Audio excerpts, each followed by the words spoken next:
Everybody, Uneducated Economist here. We're moving into the afternoon, actually. For most people, it's probably afternoon. Good afternoon, everybody. Uneducated Economist here. So in today's video, we're going to be talking about the uncertainty that has taken place when it comes to the future path of monetary policy. This is something that you're going to find quite prevalent within the mainstream media, all the articles that you're reading. When it comes to the statements coming from the Federal Reserve itself, like from Jerome Powell or some of the other members of the FOMC, they all kind of have the same thing that they are kind of generally talking about, and that is to wait and see how the future path of tariffs are going to predict what's going to take place with the policy. So this is kind of like how a lot of people are feeling, is that there's so much uncertainty that has taken place right now that there's no way that we can tell or predict what it is that the Federal Reserve is doing, since they even themselves say, hey, we are waiting to see what it is that has taken place for us to then know what it is that we need to do with our policy going forward. Do we raise interest rates? Do we lower interest rates? What is it that's going to be taking place with the Federal Reserve's expectations of Fed funds adjustments? I think that's kind of like, what most people are going to be looking at.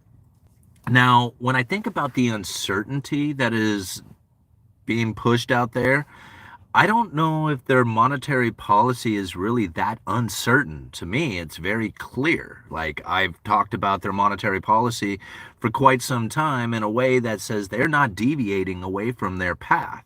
Like, most people look at the Federal Reserve like they're flying on the seat of their pants. They don't know what they're doing, making these snap decisions. But really, when you dive deep into the monetary policy, and I'm talking going back 20, 30 years, you're going to find that there is a theme that has been talked about within the Federal Reserve, that they are now conducting themselves on account of their Fed funds rate having hit the lower bound of zero. Like, when they talk about how it is that the Federal Reserve has a problem with the lower bound, like, this is how they refer to it, right? The Federal Reserve's lower bound is when the Fed funds rate hits zero. They can't go any further than that. That's it. They're at the end of their monetary policy. Now, most people do not look at that lower bound as being an issue. In fact, there might even be comments in the video right now saying, dude, they're so far away from zero right now, that's not even part of their thought process. Absolutely incorrect. I mean, Jerome Powell just brought it up in his Q&A session after the speech that he had just given last week. He even brought up the lower bound again within his statements. So it is very much part of their concern. Now, when you take it back a little bit and you look at the fact that the lower bound was a major problem for the Federal Reserve and their conducting of monetary policy, because the Fed funds rate had also come down to zero, now that they had the Fed funds rate up at, closer to the 5%, which is what is like 4.5% or whatever it is right now, 4.25%, 4.5%. The fact that they have risen the Fed funds rate up, now most people are not looking at the problem of the lower bound. It's still their issue. The reason why it's still an issue is because the neutral interest rate is still very low. Now, it is moving up, but that neutral interest rate being close to the lower bound is the problem, because if they want to stimulate the economy, they're going to have to drop it far enough below neutral in order to stimulate the economy. So right now, being that neutral is somewhere between zero and where the Fed funds rate is now, the neutral rate is below where the Fed funds is standing. Okay? This is important to understand, because if the neutral interest rate is below the Fed funds rate, they are being restrictive. Remember, neutral is neither accommodating nor restricting the economy. It's when the Fed is neutral. Now, the neutral interest rate is something that moves off of inflation expectations. If you have elevated inflation expectation going into the future, and it's very persistent and it lasts for some time, then that will begin to raise the neutral interest rate. If the neutral interest rate begins to rise and it moves ever closer to the Fed funds rate, it makes the economy less restricted. So now when you step it back just a minute and you think, okay, the Federal Reserve is in a wait and see pattern. They don't know what to do, right? They have no clue about what's happening out there, but yet it is pretty obvious that the inflation expectation is running persistent. It is high, It is going to drive the neutral interest rate higher. And if that does take place, it makes the economy less restricted. I'm not sure where the confusion is. Like, there's no uncertainty with inside of this. That tariff inflation expectation is very pronounced. Like, you can just go and find all the evidence of it in just about every single mainstream media article you can read right now. It is very well talked about and stated that these tariffs are going to create an inflationary pressure. And in fact, there's evidence of it already taking place as people are preparing for the tariffs. This is working. I don't know how it is that people can be confused about what it is that the Federal Reserve is doing with their monetary policy unless you have missed it and you believe that the Fed is going for a 2% target. If that's the case, yes, all this stuff would seem very confusing. It would seem like there's very uncertain times. It would seem like nobody knows what's going on out there. But when you take it back and you think about it for just a minute, that if the Federal Reserve is trying to get their Fed funds rate to neutral and the neutral interest rate can move up on an inflation expectation, is it really that confusing on what's happening? You know, I know a lot of people want to make it complicated. They want to say, no, think about all these political aspects and make that important. But yet, all those political things that people want to make important right now were not important to the Federal Reserve when they were coming up with the strategy literally 20 years ago, 20 plus years ago. So as we look at it and we think about the Federal Reserve and what it is that they're doing, there's no uncertainty. I don't know why people are uncertain about it. To me, it's very certain. To me, it was very obvious what it is that's happening.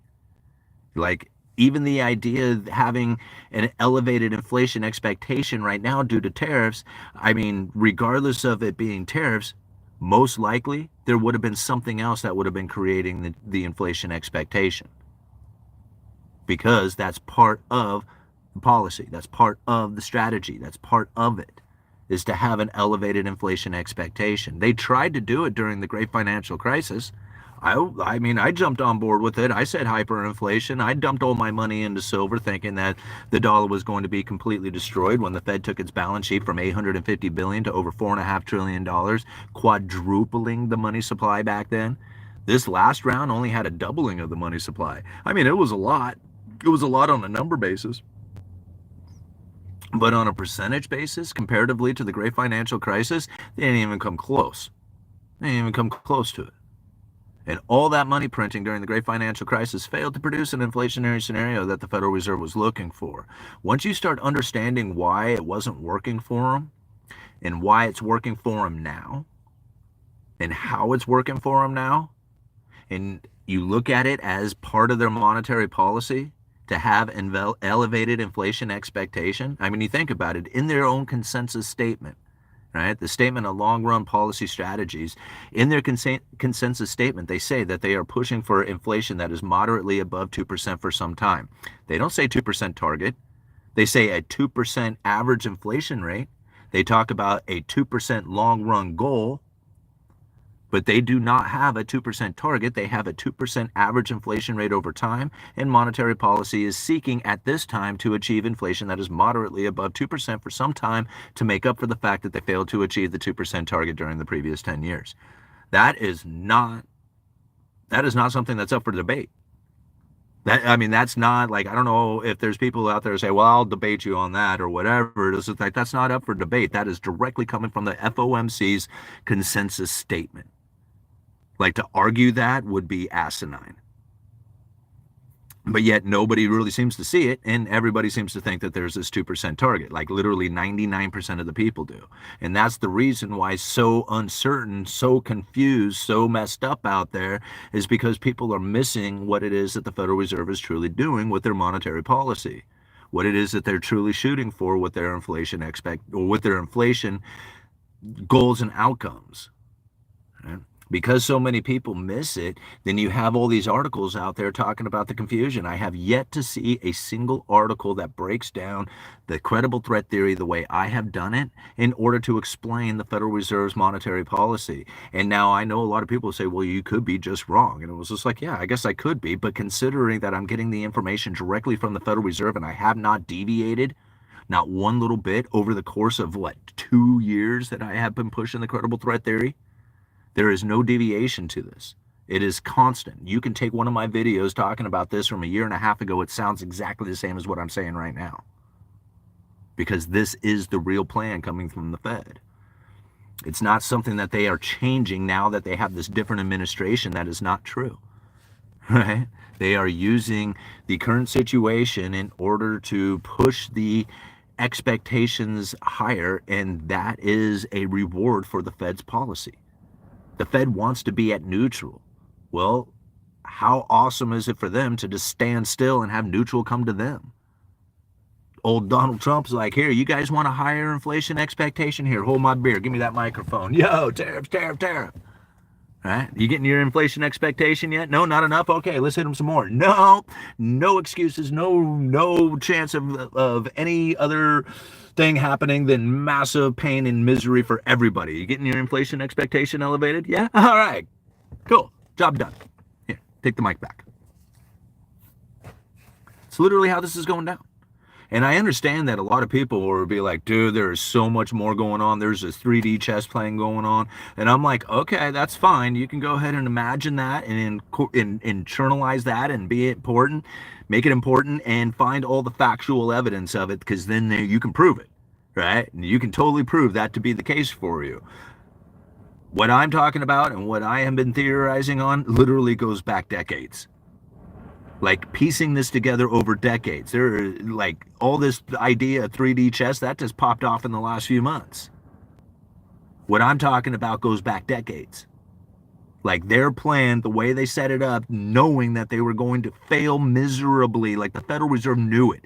They knew back in 2002 that they were cooked. It was over for them. They were screwed, blued, right? They were done. They were screwed, blued, tattooed, call them cooked, man. They were over.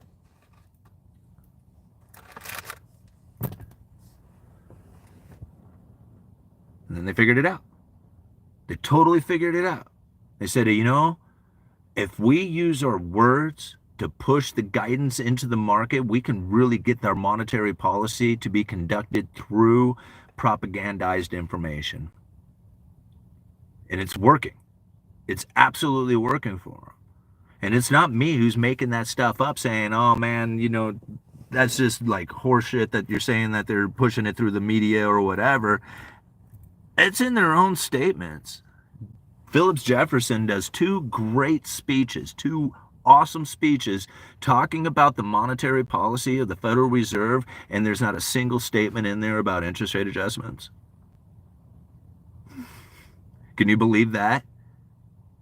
Go and look up the last speech that from Philip Jefferson, a voting member of the FOMC, talking about the communications from the Federal Reserve and their monetary policy, conducting monetary policy. There's not a single word in there about adjustment of interest rates. I mean, he talks about the adjustment of interest rates, but not as the monetary policy tool. He talks about the communication of it. He talks about how the communication has a profound impact on the economy, how it is that they can deliver that information.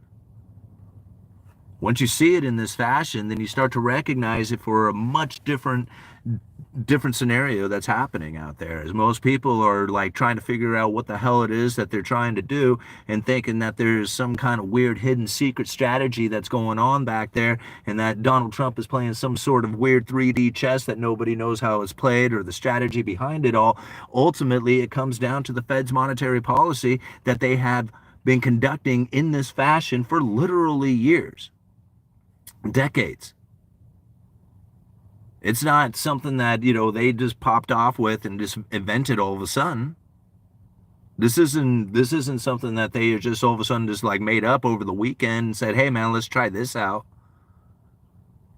If that was the case, I wouldn't have been able to talk about the situation literally a year and a half ago, 2 years ago, talking about this exact thing, how it is that the Federal Reserve would be, or that the powers that be would be pushing for an elevated inflation expectation to raise the neutral interest rate. I have been saying those words over and over and over again.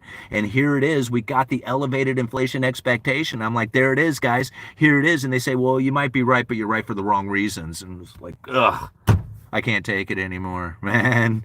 I mean, it was just like, I can't prove it any more than using the words that from those powers that be show evidence of it happening, prove how it is that it's taken place in order to conduct their policy, and then be told that I am right for the wrong reasons, man, I don't know what to, I don't know.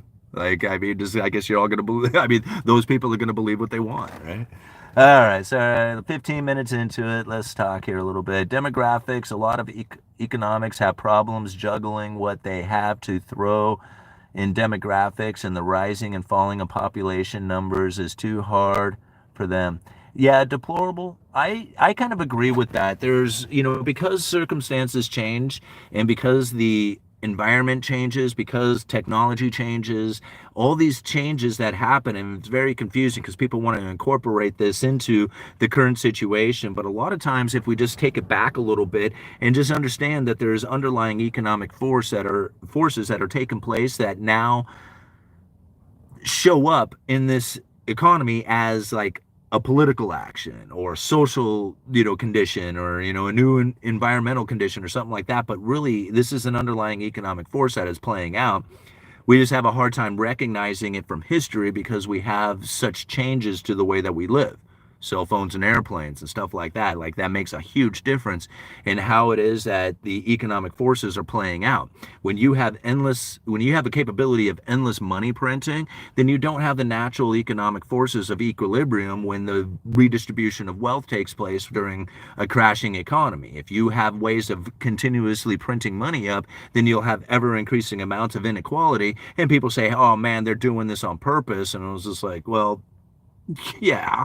I mean, they are doing it on purpose because it's all a matter of keeping the system going. And by keeping the system going, you have inequality. And then these other people over here get real mad about that because they don't understand why it's happening. And they think that all these people should be sharing.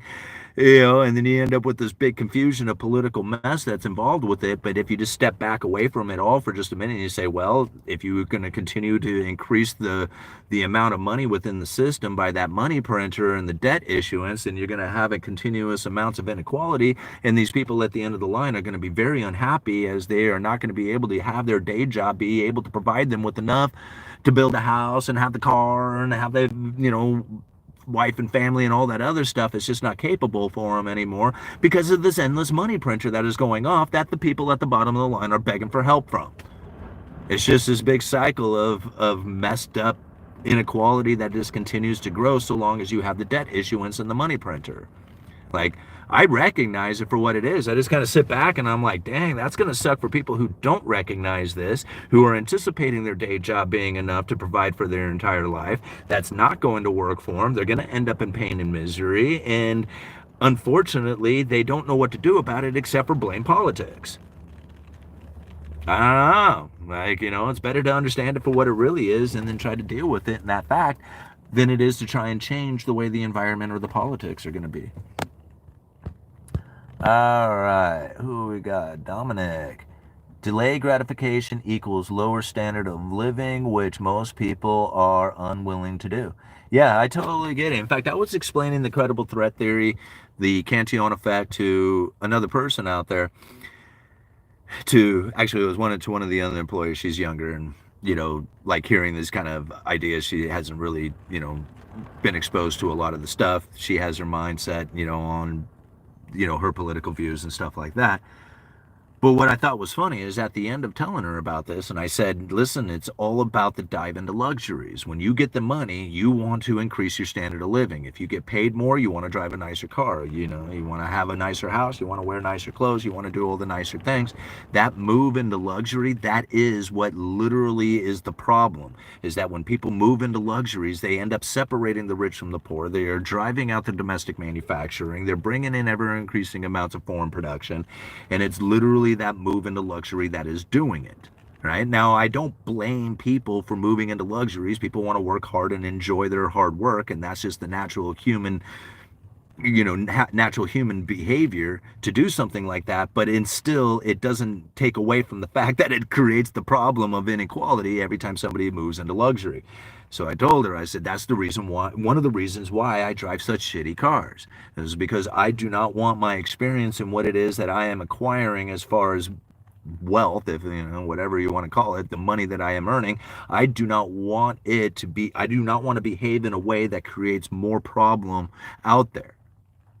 And by buying a brand new car, that would be contributing to the problem. I drive this old crappy car, take my money, redeploy it back into production and savings, and this in my mind is what's the right thing to do. It's the helpful thing to do. If more Americans did this, we would not be in the environment that we are in today. I have very little expectations that people are going to do that.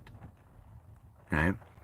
But after I explained why it is that I drive these shitty cars, it kind of dawned on her. It's like, wow, you're actually doing stuff that doesn't contribute to the problem.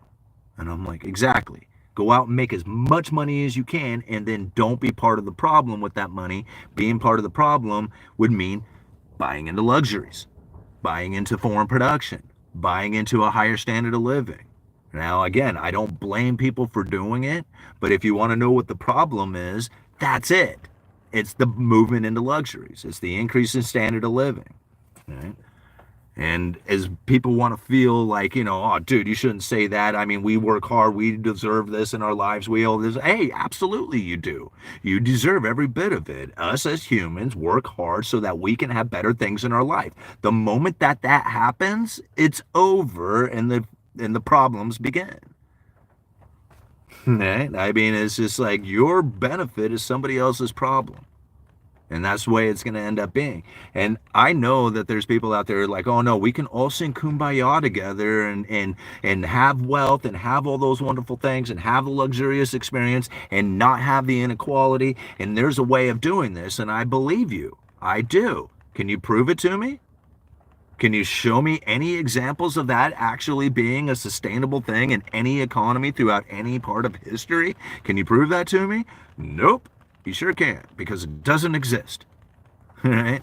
And then once you understand that it doesn't exist, it's just like, okay, I have to accept the fact that there is no way that we can do this so that everybody can live this life of luxurious experiences and not have inequality that comes from it. It just doesn't work like that. It won't. The natural consequences of it is inequality. All right, human nature is human nature. Those that have nothing will have less, and those that have everything will have more. Absolutely, trash can man. All right, what time is it? All right, I got a few more minutes here. I'll give it like 5 or 8 more minutes. Eating like a king from many people drive them to the poorhouse. All right, that sounded like a boomer. Oops, I am. Hey man, why is that gross domestic product, demographics, and other variables don't contribute to the neutral interest rate? They do. I'm not sure why they wouldn't. I mean, demographics is okay. Here, you want to know the 3 things that really drove the neutral interest rate close to zero? The number 1 thing was demographics. Older population. When you have an older or an aging population, they contribute less to the economy with less production, less economic activity in general. They slow the economy down, and that was one of the reasons why we had a falling neutral interest rate.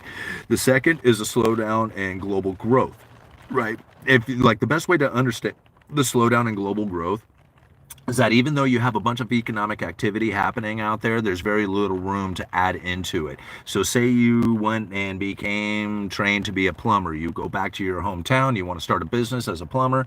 You start up your business, you realize that there is so many plumbers already in town, right?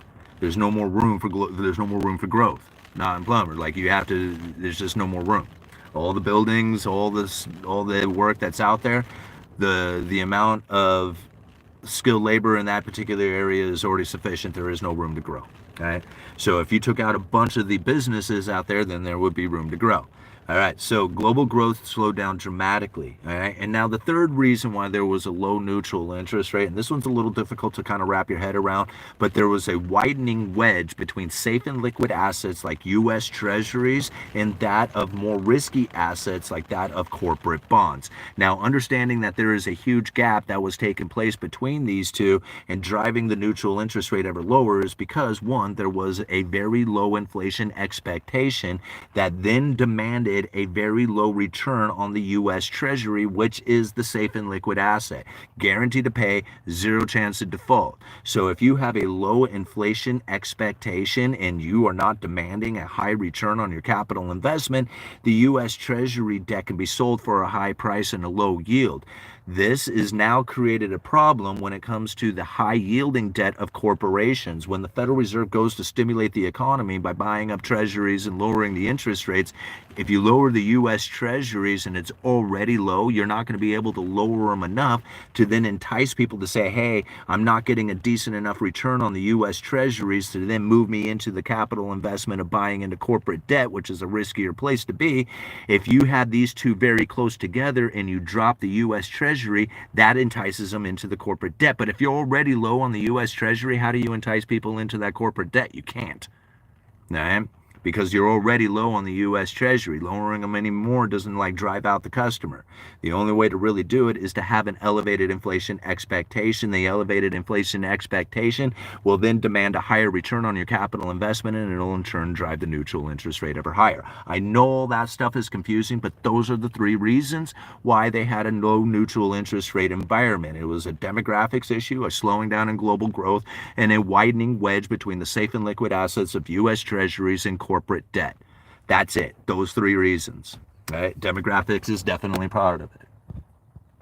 Does that make sense? I don't know. Did I explain that all right? If you need to, you can go and find that information in John Williams' speech dated November of 2018 titled Monetary Policy Strategies for a Low Neutral Interest Rate World. He talks about it in there completely. All right. I can fix the problem. Instead of borrowing money into the economy from the top, anytime the economy needs more liquidity, the government, president to existence and gives it to the bottom. It doesn't matter. Even if you give it to the bottom, it's still going to separate the rich from the poor. It's going to cause the rich to be more. It doesn't matter how the new money comes in. So long as it's new money coming into the system, it will separate the rich from the poor. I don't care if you give it to the rich first. I don't care if you give it to the middle class first. I don't care if you give it to the poor first. They will behave in a way that will separate the rich from the poor no matter what. Think about if you give it to the rich, they will invest it and separate themselves from the poor. If you give it to the poor, they will blow it on toots and whores, and they will then be poor, and that money will then find its way up to the rich. I don't mean to be so blunt about it or, belligerent in such fashions, but that's exactly what's going to end up happening with it. They will blow it on a good time, not be smart with it. Like some people will, don't get me wrong. Some people at the bottom, if you give them a bunch of money, they will pay off their debts. They will start businesses. They will invest it. They will do something that's going to actually create an environment that would not drive the wedge any deeper. But most people don't behave like that. They will go get new video games. They will go get some weed. They'll go get alcohol. They will go blast it at the concerts. Whatever it is, they won't put it towards something that is going to have a return on investment from it. It doesn't matter how you inject the new money. If you put new money into the system, it will separate the rich from the poor every single time, guaranteed. No chance of anything else happening. I don't care what anybody says about MMT. If you want to create an environment in which that government has to be so in your face, in your business, in your life, in order to conduct a policy that says the rich can't get any richer and the poor can't be separated anymore because we're going to take from the rich and we're going to deliver it to the poor and we're going to inject money into the poor and make sure that it doesn't flow to the rich. And this kind of manipulation within the market within the environment is ripe, guaranteed for complete government abuse, for government involvement into oversight of every aspect of your life. It's asking to literally lose every bit of freedom that you have ever possibly imagined. Right? It will not create any better of an environment. In fact, it would be worse, because now you are going to be 100% reliant on government involvement. And the closer that government gets into your life, the worse it is for you. Right? Because it may not seem worse at first, The problem that comes from it is that once you have acquired some of the help, now you're going to demand it. You're going to demand that they're always there because you have based your life off of it. If you didn't have them involved in your life in the first place, then there's nothing they can do to take it away from you. And that's important to internalize when it comes to MMT, because you're basically begging the government to be involved in every single person's life in every way. All right, the inequality fixes itself usually through depressions or violent revolutions. Yeah, that's actually true. All right, it takes discipline to resist a luxury and pursue excellence. It's a gift for a pursuit. It's a gift for a pursuit of excellence to feel like a luxury. Justin, I absolutely agree with that, and that's literally a mindset. That's it. It's a mindset difference on it. I mean, whether or not you're sitting in a car doing a video, chasing the excellence and feeling that to be the luxurious experience is literally the meaning that you are giving it. Like, to me right now, if this is the luxurious experience that I have, that I am able to be in my car, drink this cup of coffee, talk about the economics, and be making money at it, like, to me, if this is a luxurious experience, man, I'm diving into it. To me, this was chasing excellence, but if this is chasing luxury, cool, I'm doing it, right? Because I don't feel like this is doing anything to remove manufacturing from the United States. I don't feel like this is separating me from the poor. I don't feel like any of that stuff that I would typically think would be from a luxurious experience. To me, chasing this excellence is absolutely, by far, the best experience that I could be going for. In any way, out of everything out there, all these superficial experiences that people feel like they're missing because they scroll through Facebook and see their friends doing it or something of that nature, see other people behaving in particular ways, and I'm thinking to myself, man, all that's fake. All of it's fake. You know, I won't post anything on Facebook that isn't something of me chasing excellence. When people look at my Facebook page, they're thinking, man, this guy must be like living it up, man, if this is all he posts. It's because I won't post anything else. And you think I'm going to post anything of like a negative in my life? Why would I share that with people? That seems, why would you do that? I see it all the time within it. Like, you know, Facebook friends are like, man, why are you airing this dirty laundry? Like, I told my buddy, I was like, dude, we should set up your Facebook page to show you doing nothing but like motocross, doing the, you know, snowboarding, you know, traveling all over the fancy places, doing all the coolest stuff, man. Like, don't post anything except for the coolest things in the entire world to go do, and see how people react to that, you know. It's funny. All right, what time is it? I gotta go, guys. What time is it? Oh, shoot. Okay. Yeah, I gotta go back to work. I'm working on a Sunday. Can you believe that?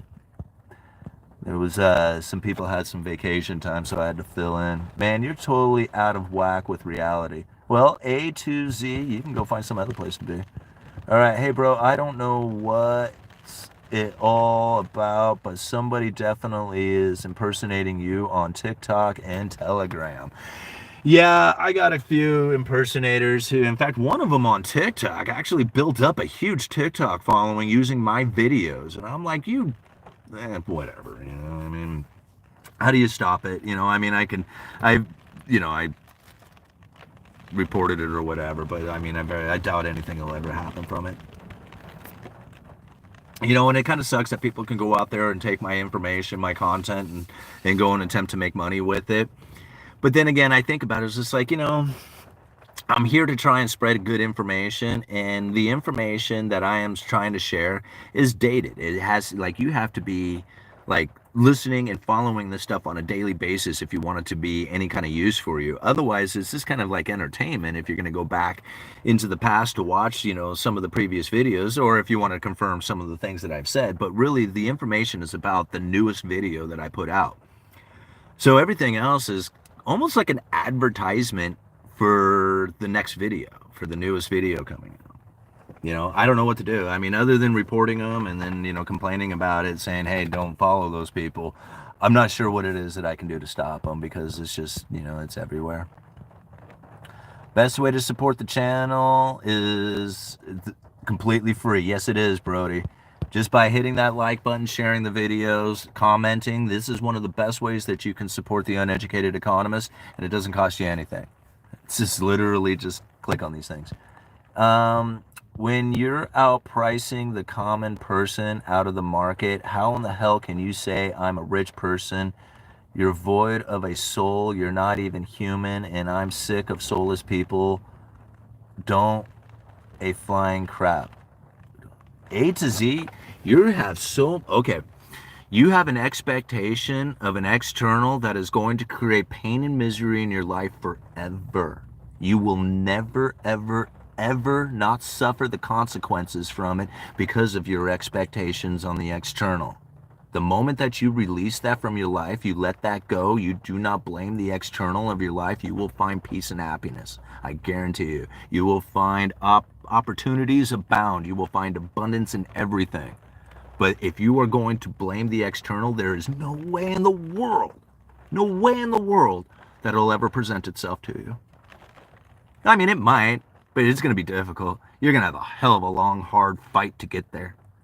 But yet, it's right there available for you. All the abundance that you could ever have possibly imagined, all the money, all the events, all the experiences, everything is in constant abundance all around you. However, you have built up the walls of limitations by putting expectations on the external. It's the saddest thing to see. I know, I used to do this myself. I did it myself a lot. In fact, I was good at it. I built up so many external walls on how I believed and what I knew about the world that I literally shoved myself right into the gutter believing it. Almost proving it to myself in an egotistical fashion that says, yeah, I proved it, that this world is trying to hold everybody down and look what it did to me. Failure, complete, right? Broke, in debt, and it's not my fault, it's the New World Order's fault. The moment I gave that up and gave up that mindset and said, okay, I'm not going to blame the external anymore, I'm going to figure this thing out, everything changed for me. Opportunities came from every direction. I went from being absolutely broke ass, had no way of doing anything in my life, had nothing as far as opportunity or anything like that. Nothing. To now, I have all these opportunities in the world and I wonder how the hell they even came. What is it that I had done that was different except for changing the way that I was thinking and feeling? Everything in my world, everything in my reality changed. I stopped blaming I had no more expectations of government doing the right thing. I had no expectations of anybody out there doing anything that I figured would have been the appropriate thing. Like, I gave up all that stuff. I didn't blame anybody out there for anything. And I looked at myself and I said, you are in the condition that you are in because of your own doing.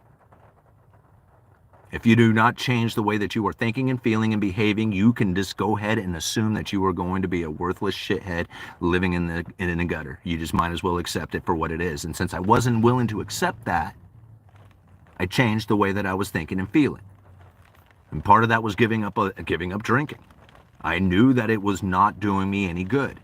There was nothing that was a benefit from it. It cost money. It sent me into depression. Walking around in an alcohol-based consciousness, couldn't make good decisions. I gave up all that stuff and started focusing in on chasing excellence, and wow, my entire world changed. Huh, weird. All right, guys, I would love to stick around a little longer. I'm going to read this super chat, and then I got to go.